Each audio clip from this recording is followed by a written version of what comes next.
Department of Justice has a duty to enforce our nation's laws, including our immigration laws. Those laws require us to promptly remove aliens when they are convicted or detained of certain crimes. The vast majority of American people support this common sense requirement. According to one recent poll, 80% of Americans believe that cities that arrest illegal immigrants for crimes should be required to turn them over to immigration authorities. Unfortunately, some states and cities have adopted policies designed to frustrate this enforcement of immigration laws. This includes refusing to detain known felons under federal detainer requests or otherwise failing to comply with these laws. For example, the Department of Homeland Security recently issued a report showing that in a single week, there were more than 200 instances of jurisdictions refusing to honor ICE detainer requests with respect to individuals charged or convicted of a serious crime. The charges and convictions against these aliens include drug trafficking, hit and run, rape, sex offenses against a child, and even murder. Such policies cannot continue. They make our nation less safe by putting dangerous criminals back on the streets. We all remember the tragic case of Kate Steinle, the 32-year-old woman who was shot and killed 2 years ago in San Francisco as she walked along a pier with her father. The shooter, Francisco Sanchez, was an illegal immigrant who had already been deported 5 times and had 7 felony convictions.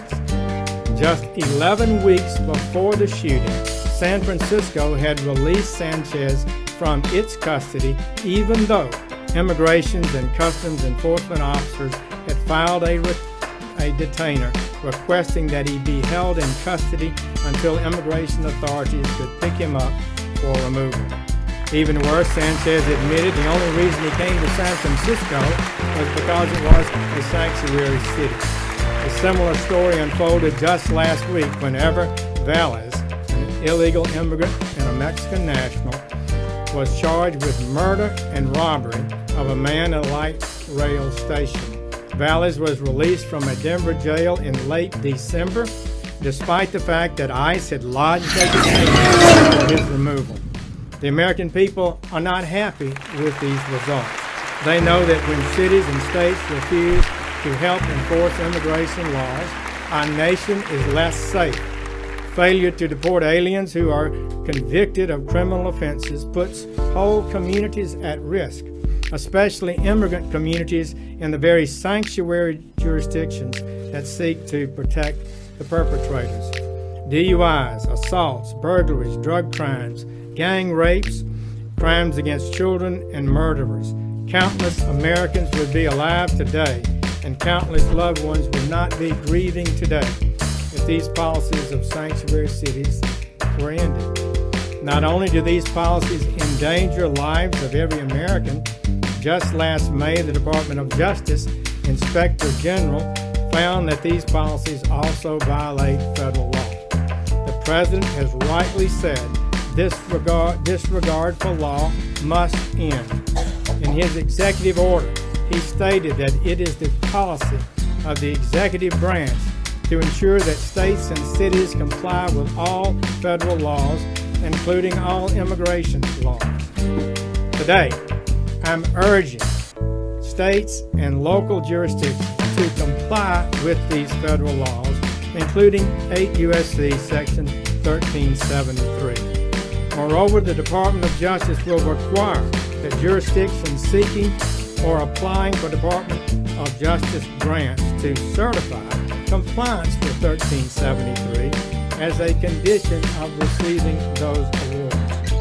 This policy is entirely consistent with the Department of Justice's Office of Justice Program Guidance that was issued just last summer under the previous administration. This guidance requires state and local jurisdictions to comply and certify compliance with Section 1373 in order to be eligible for OJT grants. It also made clear that failure to remedy violations could result in withholding grants, termination of grants, and disbarment or ineligibility for future grants. The Department of Justice will also take all lawful steps to claw back any funds awarded to a jurisdiction that willfully violates 1373. In the current fiscal year, the Department of Justice's Office of Justice Programs and Community-Oriented Policing Services anticipates awarding more than $4.1 billion in grants.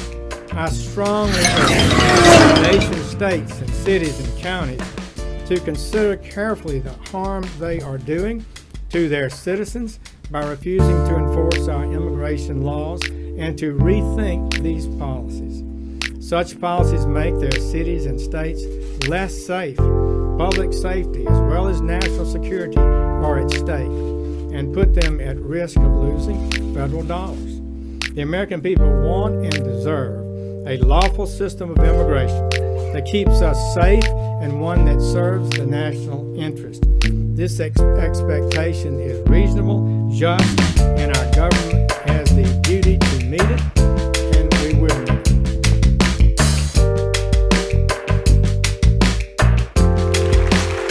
Alright, thank you so much for watching. Keep going ahead and like this video, hit that like button. If you want to be notified when we upload our next video, hit that subscribe button. Thank you so much. Much appreciated. Straight from California, and have a wonderful day, everybody. Take care.